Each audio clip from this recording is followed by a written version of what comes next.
Vamos começar então o nosso bônus aqui, revisitando um pouco de recursão. No caso, o que eu quero revisitar de recursão com vocês é alguma coisa sobre o primeiro trabalho prático, que tinha lá alguns probleminhas envolvendo recursão que a gente viu. Não, assim, em geral vocês resolveram, mas às vezes vocês não resolveram da forma mais elegante ou coisa assim. Então vamos discutir um pouquinho o problema, ver como funções sucintas, né, com poucas linhas de código, usando recursão de um modo SPET, a gente consegue resolver. Talvez seja o que vocês já fizeram, talvez não tenha muita novidade, não tem problema também, tá ótimo. É mais para a gente ter essa oportunidade de pensar, né, de modo recursivo em alguns problemas. Opa, palíndromo tem acento aqui. Vai ser um pouco improvisado isso, tá? Porque eu estava preparando outras coisas, tipo a prova de vocês, e não parei para preparar isso com detalhes. Faz um tempo que eu preparei esse trabalho, né? Então deixa eu lembrar junto com vocês aqui, ó. Então, a primeira tarefinha envolvendo recursão envolvia números palíndromos, tá?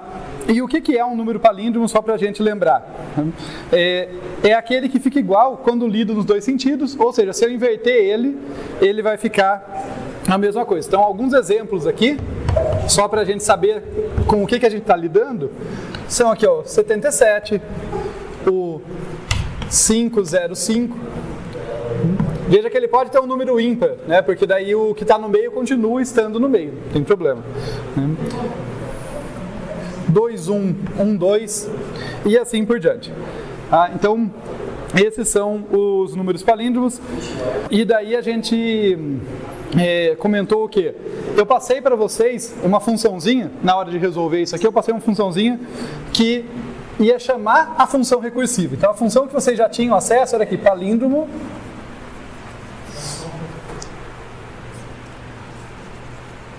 char_pointer s.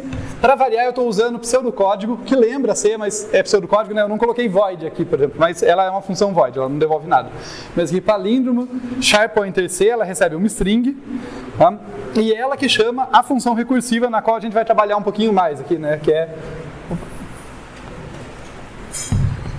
a int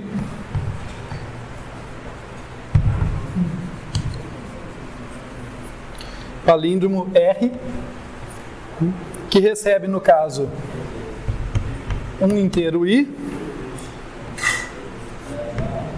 um outro inteiro F e uma string S aqui. Vamos pensar como que isso aqui vai funcionar, né? E eu adiantei para vocês que eu já dei a dica ali, né, no enunciado. Então, implicitamente ali tinha uma sugestão de por onde ir, né? Porque esse I aqui é da ideia de início, esse F é para fim, né, e a cadeia de caracteres S ali. Como eu falei, estou relembrando junto com vocês, tá? E a ideia, o que a gente quer no palíndromo, né? É que ela receba essa string com início I e final F, no caso essa aqui, né? Ela vai da posição I até a F, e ela vai devolver 1 se essa substring aí que vai do I até o F, né, no S, é um palíndromo, e 0 se não for, né? Deixa só eu verificar uma coisa aqui. Então, só para deixar bem completo, assim, a palíndromo que chama a outra, ela faz o seguinte aqui. Ela tem aqui uma saída, né, no caso é um inteiro, que é aqui que chama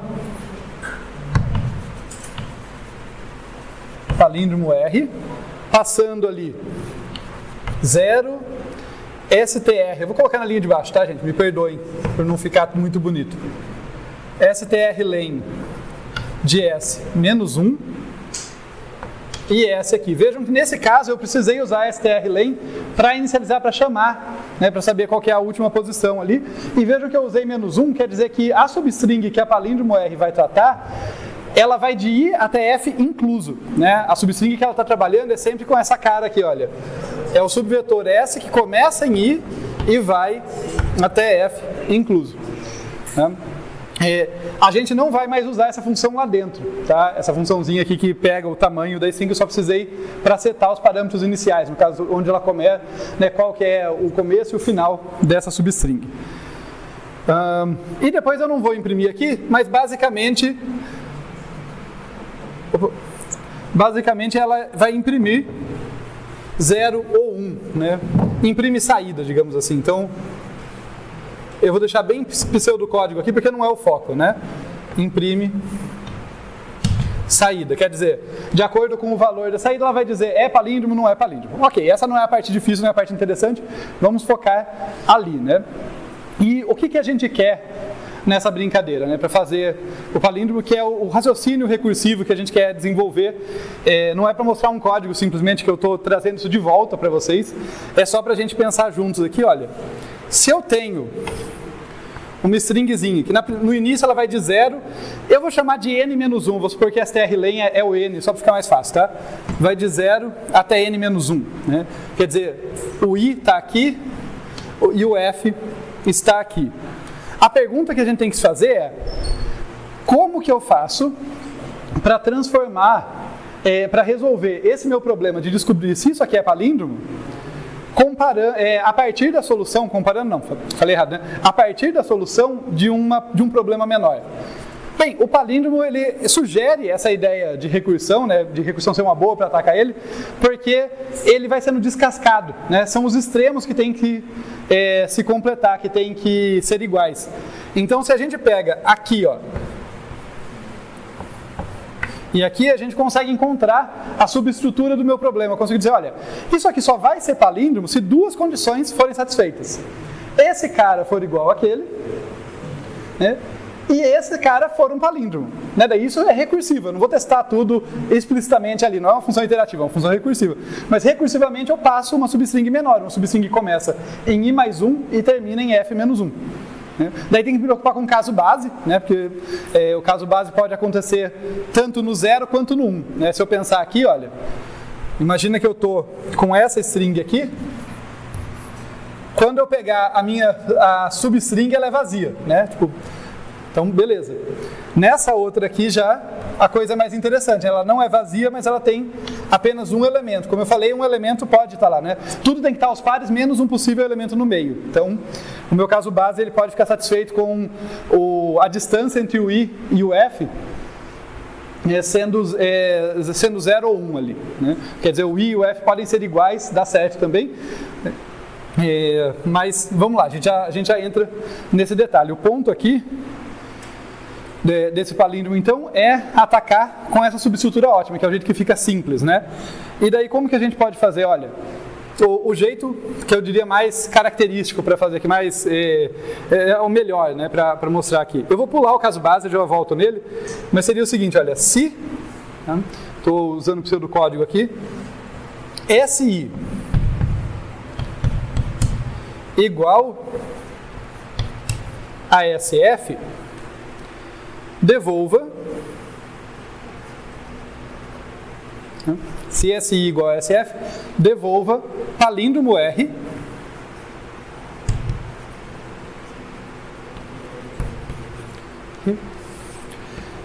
I mais 1, F menos 1 e S aqui. E, como eu falei, eu já volto no caso base, mas aqui tem algo interessante no código, que é o seguinte. Veja que primeiro eu testo aqui se os extremos estão dando iguais. Né?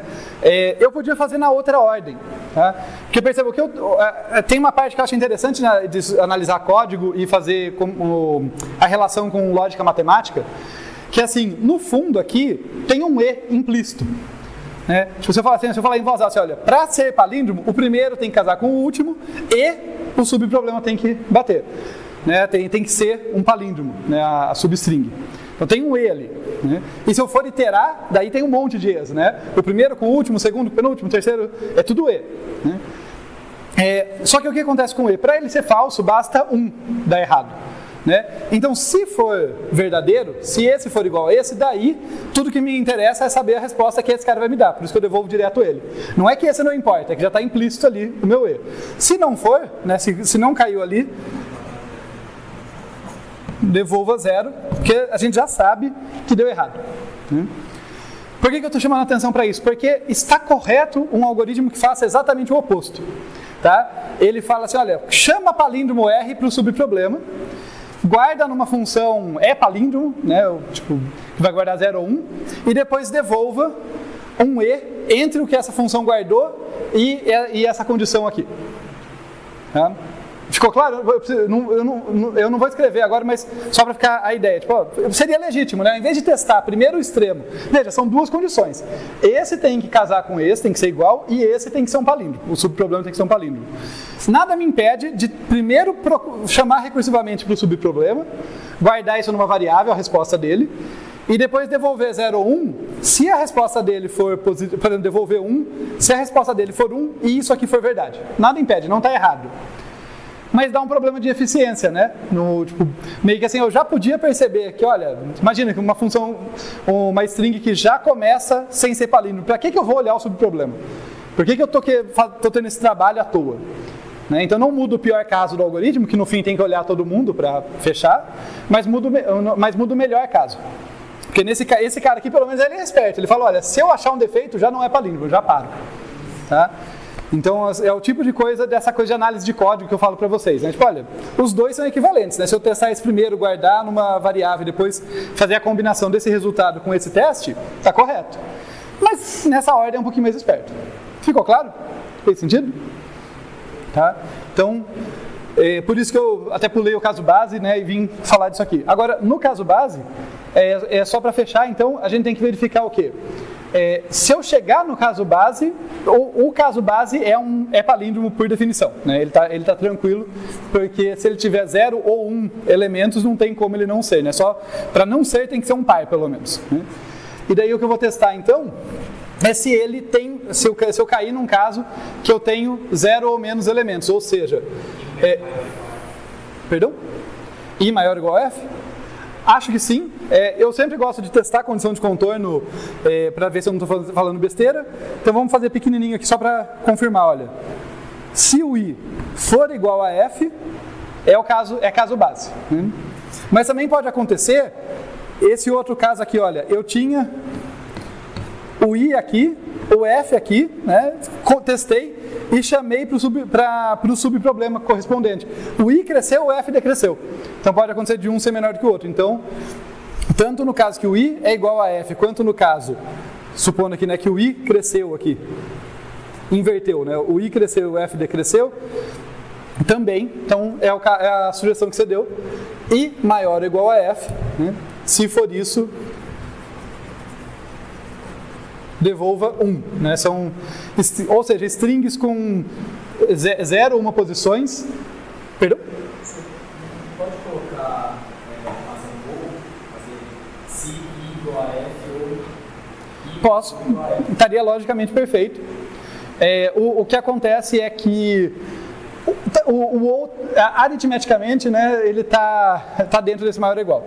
Mas estaria perfeito. Porque perceba, se o I pode ser maior do que F ou o I igual a F, está tudo casado aqui no maior ou igual. Né? Inclusive, até quando a gente fala maior ou igual, você vê que tem um ou ali. Né? Então é só porque aqui já tem um ou lá dentro, mas não teria nenhum problema.